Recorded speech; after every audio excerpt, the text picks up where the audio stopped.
Chirurgien ophtalmologue, délégué du SNOF, en charge du sujet des assistants médicaux, je reçois aujourd'hui le docteur Véronique Kraft. Bonjour à tous, c'est un grand plaisir de vous retrouver pour ce nouvel épisode de Vision d'Expert. Je suis Sébastien, l'hôte de ce podcast, dont l'objectif est d'apprendre et de progresser au contact de ceux qui font l'ophtalmologie d'aujourd'hui et de demain. Ancien responsable de centre ophtalmologique dans le sud de la France, je suis désormais consultant. J'aide les ophtalmologues à s'installer, je réalise des audits avec préconisation, je recrute et je forme des responsables de centre, et je forme les médecins et leurs managers sur de nombreuses thématiques, comme l'optimisation de la cotation ou le développement de leur chiffre d'affaires. Aujourd'hui, vous allez découvrir une ophtalmologue impliquée et atypique sur de nombreux points, qui nous informe sur un sujet pas si simple, les assistants médicaux. Je ne vous en dis pas plus, je vous laisse regarder l'interview tournée il y a quelques jours, et je vous retrouve juste après pour la conclusion. Voilà, l'enregistrement est lancé. Mon invité aujourd'hui, le docteur Véronique Kraft. Merci Véronique de ta présence aujourd'hui. Je sais que tu n'es pas une habituée des interviews, mais tu vas voir, ça va bien se passer. Il y a une première fois en tout. Donc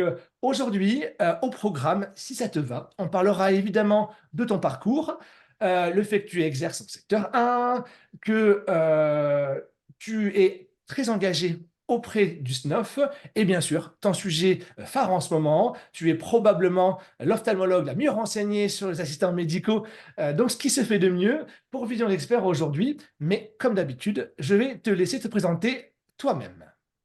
Eh bien, moi, je suis ophtalmologiste donc secteur 1. Je suis installée à Nancy. J'ai fait toutes mes études à Nancy. J'ai pas fait ophtalmo au départ en premier choix. Je voulais faire médecine plutôt. Et puis, quand je suis entrée dans un bloc, je me suis dit que je voulais faire de la chirurgie. Et l'ophtalmo me permettait d'avoir la médecine, la chirurgie, le contact avec les patients. Et donc, c'est finalement ça que j'ai gardé comme choix de spécialité. Et je suis ravie d'être ophtalmo. Je referai le même choix. D'accord, super. Quelles sont tes surspécialités? Cataracte, évidemment, comme tout le monde, mais est-ce que tu as d'autres spécialités? Alors, en fait, je me dirige de plus en plus vers la pédiatrie parce que j'aime, mais surtout parce que personne ne veut plus le faire et qu'on a un souci avec nos jeunes qui n'ont pas été très bien formés à la pédiatrie, en tout cas insuffisamment, et qui pensent qu'ils ne sont pas capables de le faire, donc qui veulent essentiellement voir des gens plus âgés, parce qu'ils veulent aussi faire plus de chirurgie, ça c'est très possible. Mais du coup, chez nous, on n'était plus que trois à faire les enfants. Donc à l'heure actuelle, je ne prends plus que des enfants nouveaux patients. Donc D'accord. je suis à bientôt 50% de pédiatrie, et après j'aime beaucoup ça, donc ça ne me dérange pas, mais voilà. Du coup, je m'intéresse à la freination de la myopie maintenant, en plus des assistants médicaux. D'accord. En tout cas, c'est une belle mission parce qu'en effet, c'est vrai que un ophtalmopédiatre, il y en a de moins en moins et c'est forcément pas pratique pour ces enfants-là. Très bien, super. Sur- Alors pourquoi est-ce que je suis secteur 1? Oui, Alors, exactement, c'est ça. C'est voilà. assez rare, puisqu'on sait que désormais, la quasi-intégralité, à ma connaissance, des ophtalmologues sortent secteur 2. Quelle est ta spécificité? Pourquoi secteur 2? Alors, pourquoi je suis secteur 1? Parce qu'il y a eu une période de quelques années où il y avait très peu de postes de chef de clinique et en particulier, il n'y en avait pas en périphérie et très peu de gens pouvaient être chef de clinique, donc secteur 2. Maintenant, il y a plein de postes de chef, donc tous les internes ont un clinica. Et à mon époque, le chef de service avait le choix entre une fille et un garçon. Ben, il a pris le garçon parce que les garçons, ça n'a pas de congé de maternité. Ouais. Donc, c'est perturbant, mais c'est comme ça. D'accord. Après, j'imagine que tu te sers quand même, peut-être en tout cas, alors c'est assez méconnu, même pour les secteurs 1, mais ça m'arrive d'en conseiller et donc du coup de leur conseiller parfois le dépassement autorisé, dépassement exceptionnel. C'est un tout petit secteur de... Oui, j'en fais de temps en temps. Pas assez souvent, régulièrement, je me dis, je devrais y avoir recours et voilà. Mais j'en fais pas assez, c'est vrai. On se fait régulièrement cette remarque avec mon associé. C'est ça, j'imagine. D'accord. Donc du coup, euh, très belle vocation que la pédiatrie, on l'a dit, mais également autre vocation, autre engagement auprès du SNOF. D'où ça te vient? Comment ça t'est venu et qu'est-ce que tu y fais exactement? Alors, en fait, j'ai pas choisi d'aller au SNOF. Quand je me suis installée, il y a un collègue qui prenait sa retraite et qui m'a dit, tu prends ma place au SNOF et tu prends ma place à l'association d'ophtalmo locale. Donc, ben, j'ai pris la place. Par contre, au début, j'étais jeune maman, j'avais pas beaucoup de temps pour le syndicat. Et puis, une année, ben, j'ai été cooptée au bureau et c'est là que j'ai découvert le syndicat. Ça m'a beaucoup plu et je ne l'ai pas quitté. D'accord. Donc, je crois que tu es délégué d'une commission, donc chef d'une commission. Est-ce que tu peux nous en dire un petit peu plus? Alors, je suis déléguée d'une commission, mais je suis aussi une des vice-présidentes du syndicat. Donc, on est de plus en plus de femmes, et ce que j'apprécie, donc c'est en train de s'améliorer. Et donc, je suis déléguée d'une commission. Le syndicat fonctionne avec différentes commissions qui s'occupent de différents sujets. Et le mien, c'est les auxiliaires du cabinet. Hors orthoptistes, puisque les orthoptistes ont leur propre commission. Hein, il y a des commissions pour les jeunes, pour les seniors, de sécurité sociale, pour les cotations, etc. Et moi, la mienne, c'est le personnel du cabinet. Donc, les infirmières, les secrétaires, les assistants médicaux, mais pas les orthoptistes. D'accord, donc vous répartissez le travail. Super. Donc, ben, on va en venir au sujet qui vraiment m'a poussé à t'interviewer, c'est évidemment les assistants médicaux. Donc, on va rappeler peut-être la genèse, d'où c'est venu, les TASO, les AMT, et le fait que ben, les ophtalmos soient moteurs, puisque, évidemment, on rappellera que les assistants médicaux, ce n'est pas réservé qu'aux ophtalmos, mais c'est pour l'ensemble des médecins. Mais je te laisse nous expliquer un petit peu tout ça. Alors, c'est même plus pervers parce que effectivement, on est à la jeunesse de ça, mais dans la première mouture des assistants médicaux, les ophtalmos étaient exclus puisqu'on avait des aides qui étaient les orthoptistes. Et Thierry a dû se battre, Thierry Bourg, pour nous réintégrer dans la possibilité d'avoir un assistant médical. Alors, la genèse des assistants médicaux, ben, ça remonte à un projet de Jean-Bernard Rottier qui voulait donner une certaine compétence à des secrétaires qui faisaient des examens sans en avoir le droit. Et donc, on avait appelé ça les TASO, donc technicien de soins en ophtalmologie, je ne sais plus exactement l'acronyme. Puis malheureusement, ça a été retoqué puisque ça ne plaisait pas. Donc en 2015-2016, on a monté un autre projet, cette fois-ci avec Actaliance, hein, qui est maintenant OPCO, on a voulu créer avec plusieurs spécialités médicales, les ORL, les maxillos, les médecins esthétiques, et puis initialement il y avait les dentistes, mais ils sont partis puisqu'ils ont fait leur propre assistant dentaire, et de créer une nouvelle profession au sein des cabinets pour donner vraiment un statut à nos assistants, à nos aides, pour qu'ils aient le droit légalement de faire des tâches pour lesquelles ils n'étaient pas autorisés. Alors, au début, on les a appelés effectivement les assistants médico-techniques. On a travaillé pendant 2 ans. Donc, j'étais dans une des deux ophtalmos qui ont monté le projet. On a construit un gros projet de 600 heures. Bon, c'était énorme quand on y pense, avec une formation théorique commune et une formation spécifique qui était inhérente à chaque spécialité médicale. Et donc tout cela est allé pratiquement au terme et à la dernière réunion, les syndicats de salariés nous ont dit ah non non mais c'est pas possible ça, c'est pas quelque chose pour les secrétaires, on met notre veto absolu, c'est quelque chose pour les aides-soignantes. Et on nous faisant comprendre que les infirmières n'allaient pas être d'accord. Donc le projet s'est arrêté brutalement en 2016. Et puis 2018, on sort du chapeau de notre nouveau président les assistants médicaux, qui n'étaient rien d'autre que le projet des assistants médico-techniques qu'il avait vraiment complètement recopié, repris. Tous les items de formation qui étaient dedans, c'était ceux que nous avions définis. Mais, comme je l'ai dit tout à l'heure, on était normalement, nous, exclus des assistants médicaux, puisque comme on avait déjà une aide pour les orthoptistes, on ne pouvait pas avoir pour eux une aide pour un autre assistant qu'un orthoptiste. Et donc, on a quand même obtenu gain de cause. Et après les cardiologues, on est le premier recruteur d'assistants médicaux. C'est ça. Donc, très bien résumé. En effet, c'est pas facile parce que ça date de loin. Et on cite encore Jean-Bernard Rottier, j'ai déjà cité la semaine dernière sur autre chose. Bref, il était partout, cet homme-là. Parfait. Alors, l'objectif, évidemment, de l'assurance maladie, faut pas se leurrer, c'était quand même de faire gagner du temps médical, un peu comme les orthos, aux médecins, hein, parce qu'évidemment, c'est plus long et plus coûteux de former un médecin que de déléguer les tâches à une assistante. Mais est-ce que finalement, nous, avec les orthos, les secrétaires qui font déjà énormément de choses. Est-ce qu'on n'avait pas déjà ça et finalement, c'est juste mettre un nom sur une pratique qui est déjà là? Alors, c'était l'idée initiale de la création des TASO. Mais c'est aussi le fait que il y avait un tel besoin de demande de soins qu'il fallait bien qu'on y réponde. Et l'organisation avec le travail aidé, puisque ce nom de travail aidé qui est repris partout, ça a quand même été créé aussi par les ophtalmos. Ça a été écrit dans le rapport IGAS et maintenant le travail aidé, c'est travailler avec un assistant.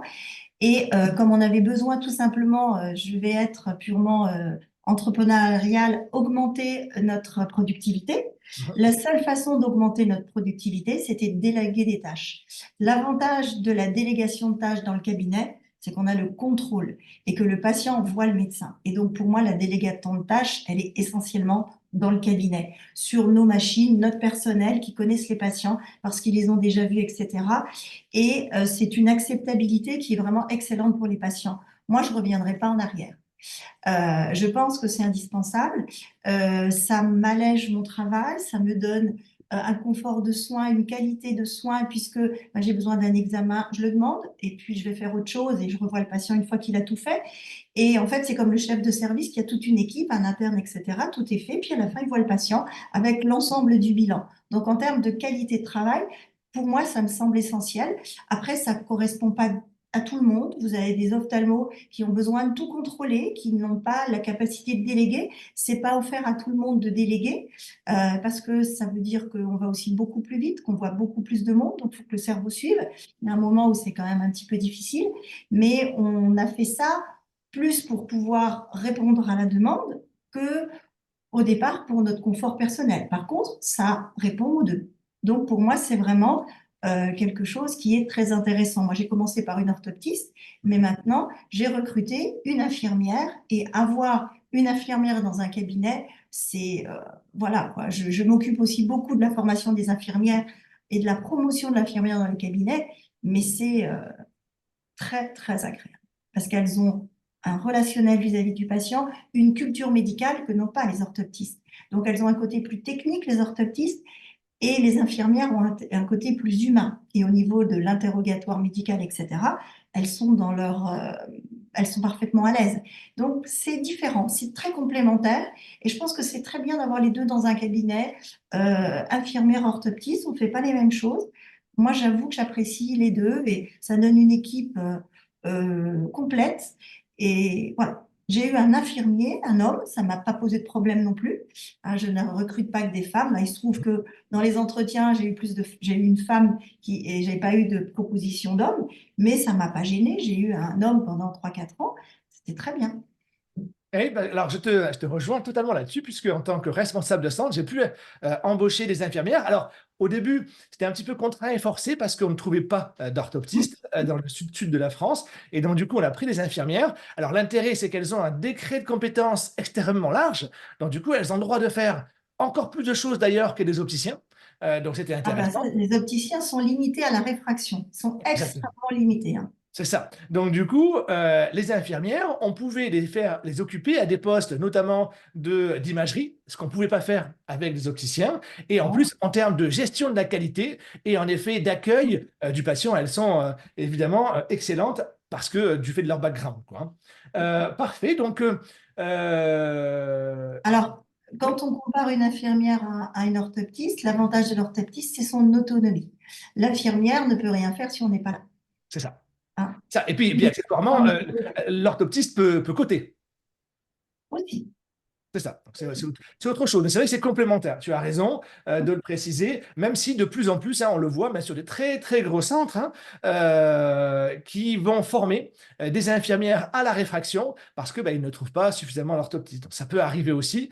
Et ça peut être aussi un choix payant, un choix intéressant, le cas échéant. Même si, théoriquement, et je te rejoins là-dessus, chacun a on va dire, ses compétences et pourquoi pas les employer telles quelles, logique. On va rentrer un petit peu dans le détail des assistants médicaux. Il y a deux façons d'accéder à ce poste-là, finalement, qui sont le CQP et le FAE. Est-ce que tu peux nous expliquer tout ça?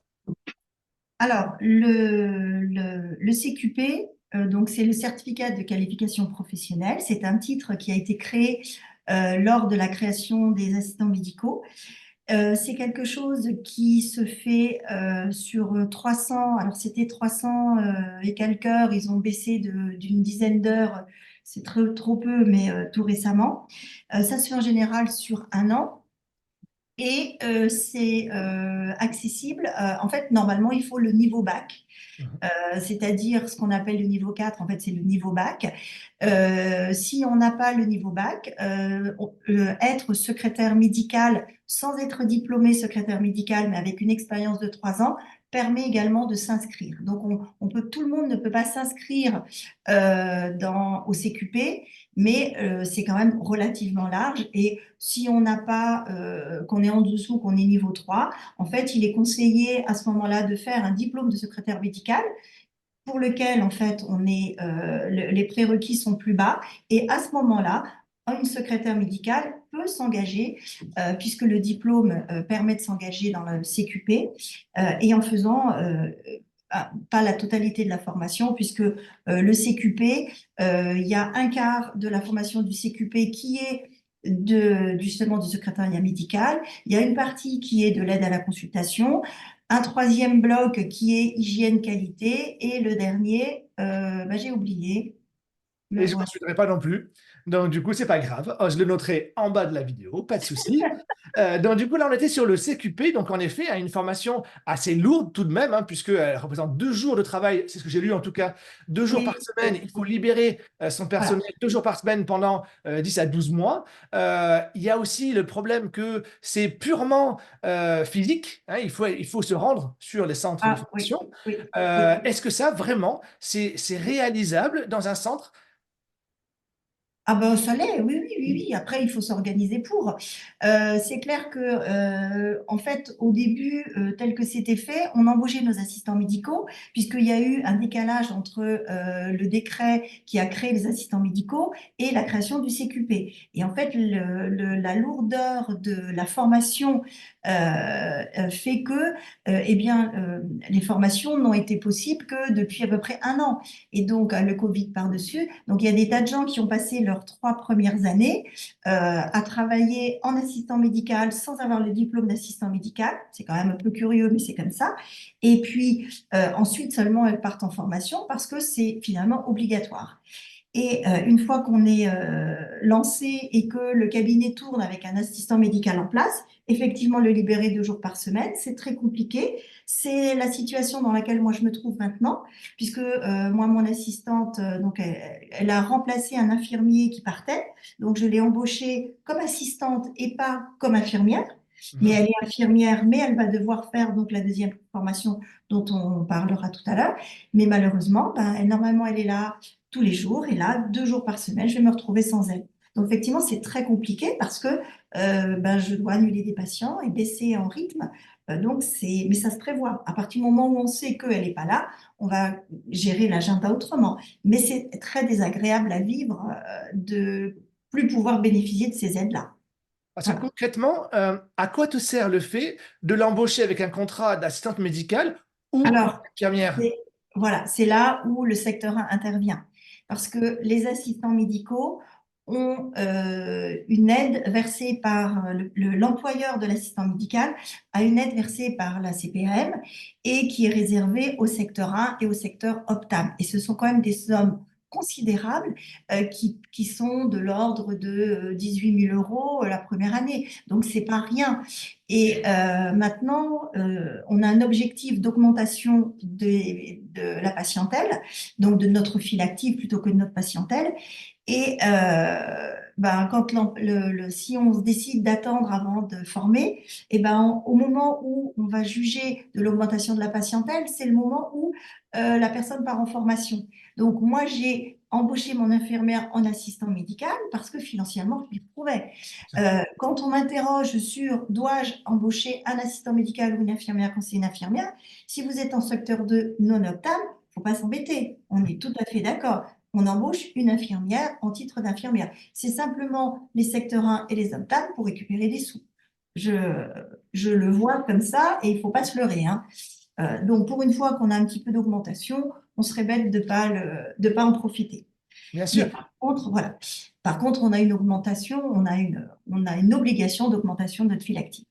D'accord. Donc, ça, on en parlera tout à l'heure, à la limite de la Ouais. CPM. Donc, la deuxième façon de devenir assistant médical hors CQP s'adresse à des gens qui ont déjà un diplôme, donc les infirmières diplômées d'État, les auxiliaires puères et les aides-soignantes. Et elles ont en commun de pouvoir faire ce qu'on appelle la FAE, qui est la formation d'adaptation à l'emploi. Donc, en fait, on va les former à travailler en cabinet médical, ce qu'elles ne savent pas faire puisqu'elles ont une formation normalement hospitalière. Et qu'est-ce qu'elles ont en commun, ces trois professions? Elles ont en commun d'avoir une formation sur le soin, une formation sur la qualité. Et donc, c'est pour ça qu'elles sont dispensées des trois modules de l'aide opérationnelle, puisque elles ont fait ça dans leur formation, y compris les aides-soignantes et les auxiliaires puères. Et donc, la formation du CQP qu'elles sont obligées de faire, c'est la formation secrétariat.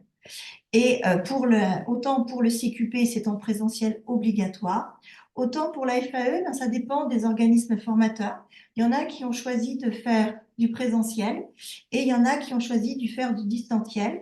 Donc moi, personnellement, pour ma salariée, j'ai choisi un organisme qui faisait tout en distanciel parce que c'est quand même plus pratique. On est bien d'accord. Et on évite tout ce qui est coût carbone lié au déplacement, forcément, hein. Ah ben, clairement, clairement. Et puis pour elles, qui ont elles ont des charges de famille. Alors je dis elles parce que malheureusement, c'est quand même C'est ça. essentiellement des femmes, hein. Mais ça pourrait tout à fait être des hommes.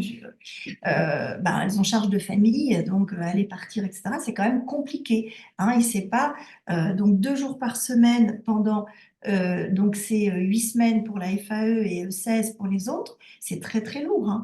Donc voilà, la personne, c'est vrai que quand on l'engage, elle est bien consciente de ça et qu'elle va devoir accepter ce type de contraintes. Ouais, ça, je te confirme, puisque je lisais dans la ROF, hein, dans l'article que tu as réalisé sur le rapport IGAS, que les inscrits ou inscrites plutôt en ces formations sont à 95% des filles. Donc, en effet, c'est extrêmement féminin, mais on s'en doutait déjà un petit peu. Petite question qui me vient au passage, comment fait un secteur 1 ou un secteur 2 Optam s'il débute? Parce que lui, il n'a pas de file active encore. Comment fait la Ah Sécu? bah, en fait, elle a d'autres règles en fonction des autres médecins à profil identique. Et eux, ils sont censés augmenter pour aller dans la moyenne de la file active. Ils n'ont pas les mêmes contraintes. D'accord. Ce sont les médecins installés qui ont les plus grosses contraintes. D'accord, très bien. Alors, si on résume, en gros, CQP pour les secrétaires médicales et tout autre métier, et puis une FAE lorsqu'on est aide-soignante ou infirmière. On est OK Et là-dessus? alors, les secrétaires médicales diplômées qui font le CQP sont dispensées du Forcément. bloc secrétariat, si elles sont diplômées, ce qui est logique. Bien sûr, parce qu'elles ont validé finalement de leurs compétences. OK, très bien. Alors, finalement, le profil idéal à embaucher, c'est une secrétaire médicale aide-soignante. Et il y en a énormément sur le marché, des personnes qui ont fait aide-soignante, et puis pour lequel finalement le métier est quand même voilà, pas forcément très facile à vivre. Et elles se sont reconverties en secrétaire médicale, mais elles ont tous les diplômes en fait. Et elles n'ont qu'à faire une reconnaissance de leur diplôme et elles sont assistantes médicales. Donc finalement, c'est le profil idéal. Et les collègues qui ont embauché des aides-soignantes sont très, très contents. Alors moi, je n'ai pas l'expérience mais le retour qu'on a sur les collègues qui ont embauché des aides-soignantes sont tout aussi contents que ceux qui ont embauché des infirmières. Oui, c'est ça, elles ont vraiment cette capacité d'accueil qu'elles ont déjà de façon quasiment Voilà. innée. Je suis Et content. elles ont, tout à fait, elles ont une écoute et puis, en fait, elles s'épanouissent. Elles sont sorties de l'hôpital, elles ont des horaires de travail différentes. C'est beaucoup plus compatible avec une vie de famille. Et puis, il y a un retour, il y a une valorisation à leurs propres yeux aussi vis-à-vis du patient qui est, à mon avis, vraiment intéressant. Donc, en effet, le combo, j'avais pas pensé, le combo, une ancienne aide-soignante qui a eu son diplôme de secrétaire médical, éventuellement aussi, pourquoi pas, aller piquer une assistante médicale pour un médecin généraliste, puisqu'il en existe quand même pas mal, beaucoup plus qu'en ophtalmo. Alors, aller piquer, oh, qu'est-ce que c'est désagréable comme terme. On ne fait pas comme ça. Alors, les ophtalmos ont des secrétaires. La plupart de nos secrétaires, elles sont secrétaires médicales, hein. Ouais, Bon, il y en a qui ne sont pas secrétaires médicales, mais il n'y en a pas tant que ça. Et puis, vous émettez une offre, ben oui, c'est ça. effectivement. Alors, on a quand même beaucoup de généralistes qui n'ont pas de personnel du tout. Ouais, Et le fait d'embaucher un assistant médical, c'est embaucher. Donc, nous, les ophtalmos, on a déjà un cabinet avec du personnel. Donc, on a déjà des secrétaires, on avait déjà des orthoptistes, donc on avait l'habitude de travailler en équipe. Et donc, on était déjà des chefs d'entreprise, on était déjà des patrons. Alors, pas aussi fort que le niveau de l'Arsène, mais ça nous manque, hein. Les petits cabinets comme nous, clairement, un chef de centre, c'est quand même quelque chose qui doit énormément soulager l'ophtalmo, puisque moi, je fais mini chef de centre, c'est quand même pas rigolo tous les jours. Et on ne sait pas tout, mais les généralistes n'ont pas de personnel très souvent. Ils ont un secrétariat à distance. Et donc, devenir chef d'entreprise, devenir employeur avec toutes les contraintes que ça sous-tend, c'est très compliqué. C'est pour ça que finalement, ce sont les spécialistes qui engagent plus d'assistants médicaux que les généralistes, parce que nous, on avait déjà du personnel. On avait déjà des secrétaires, des infirmières, nous, les cardiologues, etc., pour ne parler qu'eux, parce que c'est ceux qui sont les plus gros employeurs. Donc, ça n'a pas changé notre ADN. On était déjà des employeurs. Pour la cible du gouvernement, qui sont les médecins généralistes, pour eux, c'est beaucoup plus difficile, puisqu'ils vont devenir employeurs. Alors, devenir employeur, c'est quand même compliqué, hein. L'employé est absent, ben, qu'est-ce qu'on fait? On n'a plus personne. Sans compter toutes les contraintes, les ruptures de contrat. Enfin, pour en être passé par là, effectivement, on sait tous que c'est pas aussi simple que ça. Et donc, ce qui fait que finalement, il va y avoir des groupements d'employeurs pour embaucher des assistants médicaux qui vont redistribuer chez les généralistes. Et c'est finalement comme ça que les généralistes vont intégrer le dispositif.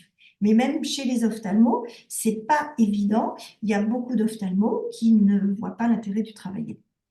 eh oui, c'est vrai, c'est vrai. Alors, encore, hein, je crois que la stat, c'était 85% des Oui, ophtalmos. oui, oui, parce C'est qu'il y vrai a que beaucoup de jeunes. En fait, c'est ceux ça, qui font encore en travail non aidé, c'est effectivement des secteurs 1, parce qu'il y avait un coût quand même, hein. bien sûr. Euh, vous devez racheter du matériel, etc. Donc, c'est pas anodin d'avoir un assistant médical. Et puis, les plus âgés, les jeunes ont fait toutes leurs études en travail aidé. Donc, pour eux, c'est même pas pensable de ne pas fonctionner en travail aidé. Donc, voilà, je pense que le travail solitaire, chez nous, ça va disparaître. Ok, super. Un médecin a donc 3 ans pour former son assistant médical. L'assistant médical, souvent, il est formé alors que ça fait déjà 2 ans qu'il exerce. Est-ce que c'est pas un peu étrange dans le process? Complètement, complètement. Mais on n'a pas eu le choix puisque la formation n'existait pas. Maintenant, il y a une réforme justement qui va dire que les assistants médicaux devront être formés dans leur première année d'exercice, ce qui est logique. Hmm, Mais comme on a mis la charrue avant les bœufs, on n'a pas pu faire autrement. bien sûr. Donc voilà. Euh, c'est pour ça que maintenant, on a 12 organismes formateurs, mais les organismes formateurs n'arrivent pas à répondre à la demande. Il y a bien plus de demandes, bien plus de besoins de formation que les 12 organismes qui ont rempli le cahier des charges demandé par le gouvernement. Ils vont augmenter l'offre de formation avec d'autres organismes formateurs parce que, un, c'est très long, et deux, une fois qu'ils sont formés, il faut les valider et la validation d'un dossier d'assistant médical. Thierry Bourg fait partie de cette commission. Il faut 20 minutes, une demi-heure par dossier. Donc, on a 5000 assistants médicaux qui ont déjà été embauchés. Alors, 5000, c'était le chiffre de la fin d'année. Je pense qu'on est au-delà. Leur idée est d'arriver à 10 000 à la fin de l'année prochaine. On y sera. Il n'y a pas de souci. Donc, il va falloir les former. Aujourd'hui, ça n'est pas possible. Ah oui, c'est ça. C'est juste pas Il n'y a pas possible. la place. Donc, quand on contacte les sociétés de formation, on n'a même pas de réponse. Donc, moi, j'ai contacté la société de mon département, ils m'ont jamais répondu. Donc, du coup, j'ai choisi l'autre, ça m'arrangeait bien aussi. Mais si j'avais pu le faire sur Nancy, c'était mieux que d'être derrière son ordinateur toute une journée, parce que c'est quand même pas rigolo. C'est vrai. C'est vrai, très bien. Euh, il y a pas de, j'ai lu qu'il n'y avait pas de possibilité pour un chômeur de se faire financer Non, cette formation par Pôle emploi. C'est quand même étonnant, ça. Ça fait de c'est quoi? complètement, ça n'a pas été prévu. D'accord. complètement aberrant. Et quand j'ai lu justement le rapport IGAS, et quand j'ai fait mes recrutements, je suis tombée sur une aide-soignante. Et ben, je ne l'ai pas choisi parce que j'ai eu un meilleur profil. Et je lui ai dit, mais c'est dommage, vous devriez faire la formation d'assistant médical. Et avec votre diplôme, FAE simple, hop, 112 heures de formation, et vous trouverez à vous embaucher de façon extrêmement rapide. Sauf que ça n'a pas été prévu. Le CQP, c'est tel profil. C'est complètement délirant. Alors, ils s'en sont rendus compte quand même, il va falloir travailler ensemble. Alors, le problème, c'est que pourquoi est-ce que les chômeurs n'ont pas été prévus? Parce que la formation il y a d'un côté la DGOS qui a travaillé, d'un côté la santé, de l'autre côté l'enseignement. Et ils ne sont jamais mis ensemble. Et donc, du coup, eh ben, ils ne se sont pas rendus compte qu'il y avait des dysfonctionnements majeurs, et en particulier qu'un chômeur ne peut pas postuler. On ne peut s'engager dans une formation d'assistant médical que si on est déjà embauché. Ça n'est pas possible et c'est idiot parce que tout le monde y trouve son compte. L'employeur, parce qu'il n'a pas séparé de son salarié pendant toute cette durée de formation. Pôle emploi, parce qu'il a une formation avec des débouchés à proposer. Donc, bien entendu, mais c'est une évidence. Voilà, il travaille dessus. J'en ai discuté avec la conseillère Pôle emploi quand j'ai fait mon recrutement. Elle m'a dit, ah ben oui, oui, oui, c'est pas possible. Voilà. Alors déjà, quand on leur dit on peut embaucher des infirmières, ils nous disent ah non, non, c'est pas prévu. Je dis si, si, c'est prévu dans la convention collective des cabinets. Donc, mais là, c'est un vrai problème. On Ah est oui. d'accord, c'est un vrai problème. Donc, Bon, léger normalement, manque de... ils vont le solutionner. Voilà, je suis tombée des nues quand j'ai lu ça. Je me suis dit mais c'est pas possible. Ah si. un léger manque de coordination entre les différents services, Léger, etc. léger. Ce ne sera C'est pas la bien un première problème. fois en même temps ni Non. la dernière. Parfait. Alors, si on revient concrètement, on prend le poste d'assistant médical. On est d'accord que dans de nombreux cabinets, euh, beaucoup de secrétaires font déjà le boulot. Non. Non? Non, les secrétaires, elles font pas le boulot. Le boulot d'un assistant médical, alors justement, c'est quel est le boulot d'un assistant médical? C'est là où le gouvernement et certaines commissions paritaires se sont un petit peu opposées aux ophtalmos. C'est que pour eux, un assistant médical, c'est vraiment de l'aide extrêmement légère, habillage, déshabillage, pesée, interrogatoire médical, remplissage du carnet de santé, donc des trucs très limités. Une super secrétaire. Euh, En fait, pour d'autres spécialités, comme nous en particulier, nous, on a lu soins, assistance opérationnelle aux médecins, et donc on l'a développé de façon large. Les cardiologues sont assez proches de nous aussi. Ils leur permettent de faire quand même beaucoup de choses. Ils font les électros, etc. Ils font des choses qui sont normalement qui sont de la compétence de l'infirmière. L'infirmière a le droit de faire, mais ils sont comme nous. Ils ont considéré que les assistants médicaux, du fait de ce qui est écrit, pouvaient faire un petit peu plus. Donc, une secrétaire dans un cabinet qui faisait un champ visuel, elle n'avait pas le droit de le faire. Qui clique sur un appareil photo, en théorie, elle n'a pas le droit de le faire. Elle a le droit de mesurer les lunettes. Elle a le droit peut-être de poser le patient devant l'autorette et d'appuyer sur le bouton. Mais en fait, ça s'arrête là. Elles n'ont pas le droit d'entrer seule avec un patient dans le cabinet. Elles n'ont pas le droit de faire un interrogatoire médical, ce que l'assistant médical de base a le droit de faire, interroger sur les médicaments, les antécédents, etc. Donc non, il y a quand même une différence entre l'assistant médical, même si on le prend sur un sens étriqué, et une secrétaire médicale. Et la plupart des cabinets qui utilisaient leur secrétaire médical l'utilisaient avec le terme péjoratif de presse-bouton qu'on utilise, mais qui parle bien aux gens qui connaissent les ophtalmos, en plus de leur travail de secrétaire. L'assistant médical, c'est quelqu'un qui est plutôt une assistance opérationnelle et qui accessoirement doit accepter de faire du secrétariat. Parce que ça fait D'accord. partie de leur formation. L'assistant médical qui arrive en disant ah non, non, moi je suis assistant médical, je ne suis pas secrétaire, je suis désolée, non. C'est dans ses compétences et au contraire, elle est censée faire aussi, pouvoir faire de l'accueil, du secrétariat, parce que ça fait partie de ses tâches. D'accord. Donc, Alors, si on est un peu plus dur avec les assistants, je pense qu'il faut qu'elle le sache parce que, voilà. C'est Mais déjà. chacun va utiliser l'assistant à sa façon. Donc, nous, en ophtalmo, on a considéré que justement l'assistant médical, c'était quelque chose qui pouvait nous aider beaucoup. L'idéal, c'était l'infirmière assistante médicale, parce que là, on n'était pas du tout limité par un décret de compétence, puisque, comme vous l'avez dit tout à l'heure, elle a un décret de compétence qui est large. Les aides-soignantes, c'est plus étroit. Les secrétaires qui sont secrétaires médicales et qui deviennent assistantes médicales, ben on étend en fait du coup leurs compétences. Mais elles ne peuvent pas tout faire. Hein. C'est pour ça que dans la robe, j'avais fait un tableau qui disait qui peut faire quoi. Et c'est vraiment intéressant de savoir qui peut faire quoi, sachant que les opticiens donc, sont limités à la réfraction. L'orthoptiste ne peut pas faire de soins, elle ne peut pas assister pour faire un plateau d'IVT, comme peut le faire un assistant médical, comme peut le faire une infirmière assistante médicale ou pas. Donc, elles ont vraiment des choses, des niveaux complémentaires. Et l'assistant médical, comme l'infirmière, ne peut pas accueillir de patients en l'absence du cabinet, en l'absence du médecin. Et ça, c'est quelque chose sur lequel j'insiste beaucoup parce qu'on a des questions. Est-ce que je peux mettre mon assistant médical au bloc? Ben non, il est assistant médical. Dans un bloc, il n'y a que des infirmières. Est-ce qu'elle peut faire des aides opératoires? Ben, encore moins, parce qu'il faut mettre IBOD pour faire des vraies aides opératoires.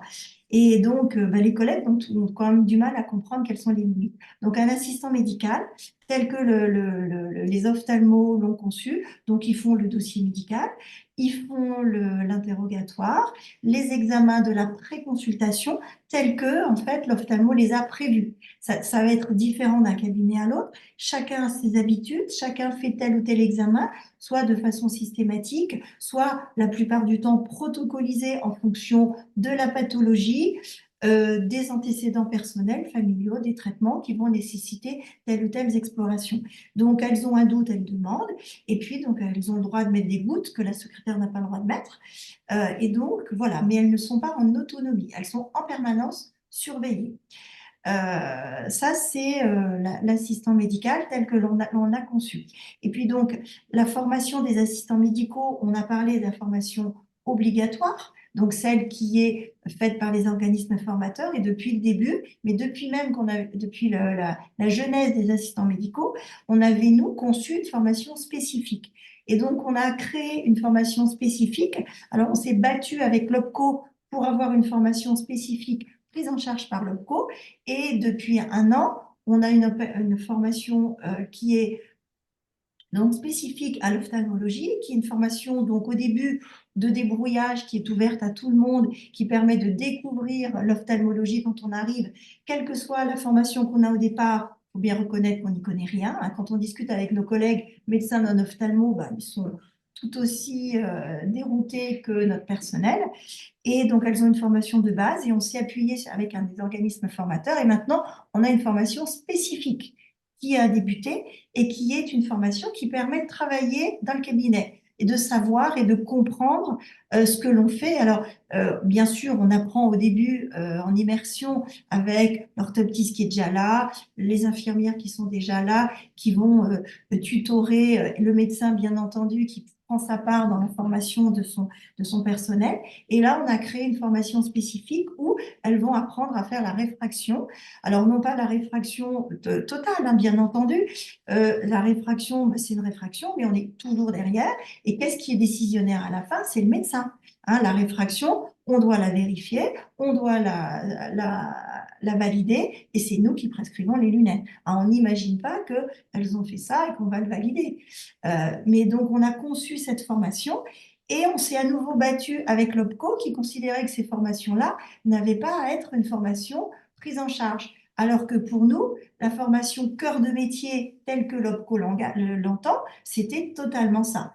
Donc, on s'est battu avec eux, on a enfin obtenu gain de cause et Thierry Bourse s'est à nouveau battu beaucoup avec l'OPCO à ce sujet. Et maintenant, dans la refonte des assistants médicaux, ils ont baissé le volume horaire dans l'idée justement que ce volume horaire puisse être utilisé pour des formations spécifiques. Donc les formations spécifiques sont quelque part dans le cahier des charges, mais à l'heure actuelle, on est les seuls à avoir une formation spécifique déjà prise en charge par l'OPCO. Donc là, on est en avantage sur les autres spécialités.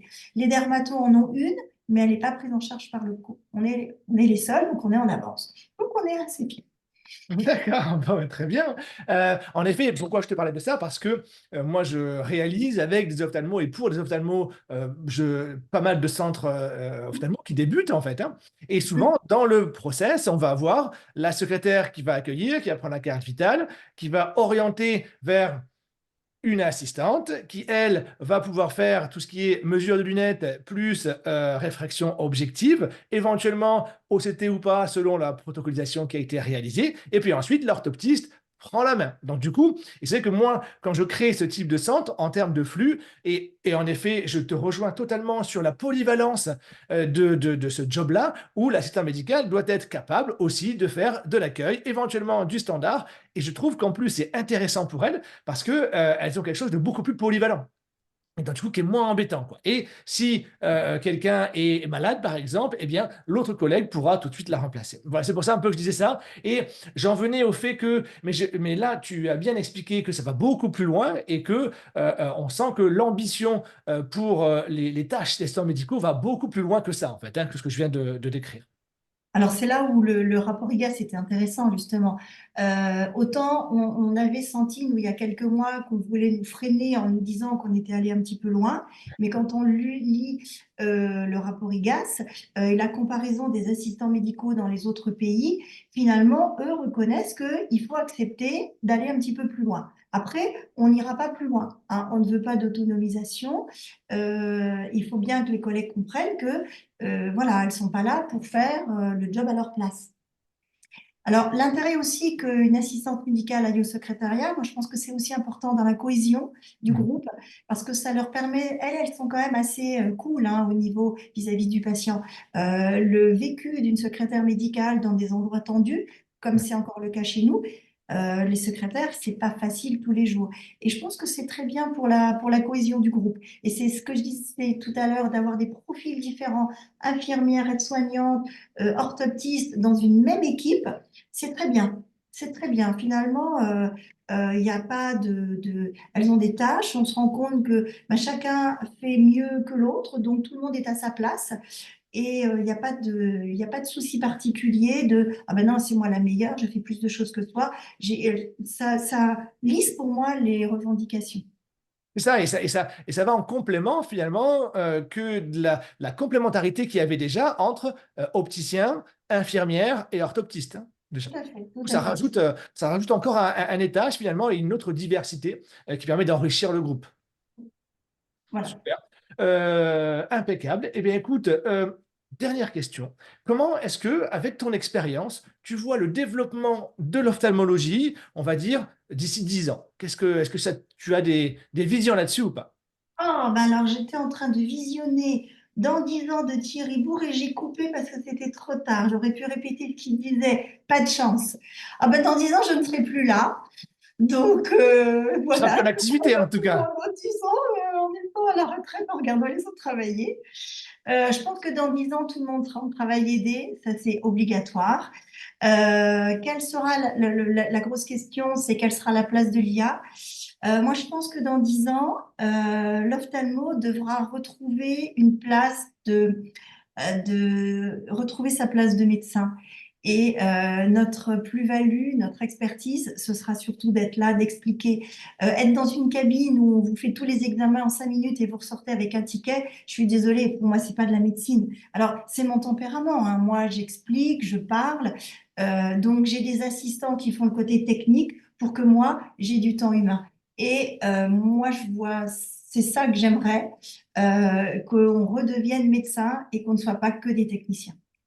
D'accord. Eh bien, écoute, belle vision. Je pense que beaucoup vont la partager avec toi, avec nous, puisque je te rejoins là-dessus. Merci Véronique. Et puis, je n'hésiterai pas à faire appel à toi si j'avais des questions sur le développement justement de ce sujet très important qui sont les assistants médicaux. Merci Véronique, à bientôt. Merci pour l'invitation. Au revoir. Voilà, je vous retrouve pour la conclusion de cet épisode de Vision d'Expert. J'espère qu'il vous a plu et que vous avez appris des choses. J'ai l'impression que cet échange pourra servir de masterclass à pas mal de médecins qui souhaitent avoir recours aux assistants médicaux. Mon objectif étant de vous apporter toujours plus de valeur. N'hésitez pas à me dire ce qui vous a plu et ce que vous souhaiteriez que j'améliore. Voilà, merci d'avoir regardé ce numéro jusqu'au bout. N'hésitez pas à liker, partager. Je vous souhaite une belle journée et je vous dis à très vite pour un nouvel épisode.